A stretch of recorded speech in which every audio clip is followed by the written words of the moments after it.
今日會同大家整杞子桂花糕，係一個非常容易整嘅甜品，中間有少少技巧，可以令到佢更加靚、更加好食嘅。提提你，如果唔想錯過任何一集，就快啲 subscribe 呢個 channel 啦。首先呢，杞子要洗乾淨之後，將佢浸軟。乾桂花加100毫升嘅熱水，將佢浸15分鐘。桂花咧適宜浸泡而唔適宜攞去煮嘅。如果攞去煮嘅話咧，有機會會增加咗佢嘅苦澀味，所以攞嚟浸咧就啱噶啦。魚膠粉要先同砂糖撈勻，咁等陣加落去嘅時候就更加容易溶，唔會起一粒粒啦。將水煮滾，再加埋桂花茶落去。桂花咧用茶格隔出嚟，但係唔好掉咗佢，等陣會用嘅。再加冰糖。然之後用慢火煮，煮到啲冰糖完全溶晒，再加埋杞子落去。而家先加杞子，因為杞子煮得太耐呢會爛嘅。為咗令到佢可以係完整嘅一粒粒杞子，所以係最後先落嘅。煮多大約3分鐘之後呢，就可以熄火，再加入魚膠粉同埋糖，記得要細心將佢哋攪勻。睇下個底仲會唔會黐住咗一嚿嚿嘅魚膠粉。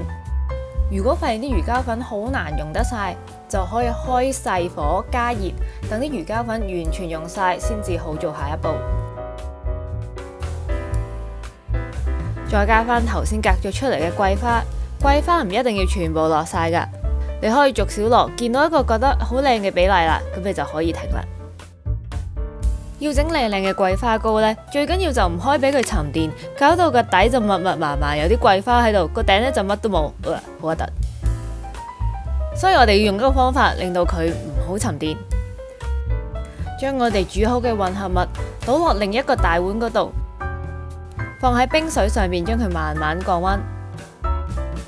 咁佢呢就會慢慢變成一個半凝固嘅狀態。咁呢個時候呢，就可以準備我哋個容器啦。為咗方便最後將全個糕攞出嚟呢，我哋會鋪一塊保鮮紙喺個底嗰度嘅。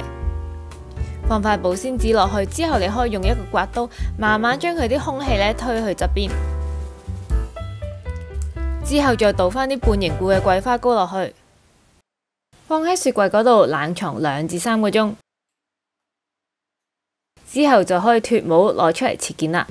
首先呢，將個保鮮紙鬆出嚟，之後攞住2隻角，就可以將全個糕好輕鬆咁樣攞出嚟啦。如果個保鮮紙黐得好實嘅話呢，就可以放喺室溫嗰度大約1分鐘，等佢側邊溶咗少少呢，就可以好容易撕開保鮮紙噶啦。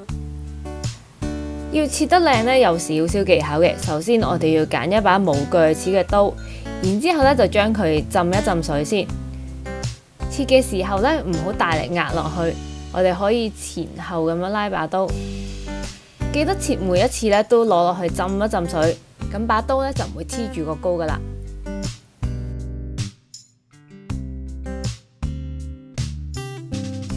乾桂花除咗可以要嚟整桂花糕之外咧，仲可以泡茶飲噶。不過苦苦地，落少少糖應該會好啲。震騰騰嘅桂花糕又好睇啦，又好食喎。最緊要係佢啲材料全部都係乾貨嚟㗎，可以長期放喺屋企，想食嘅時候就隨時整咯。想知道下次會整啲咩就記得 subscribe 呢個 channel 啦。下次再見，拜拜。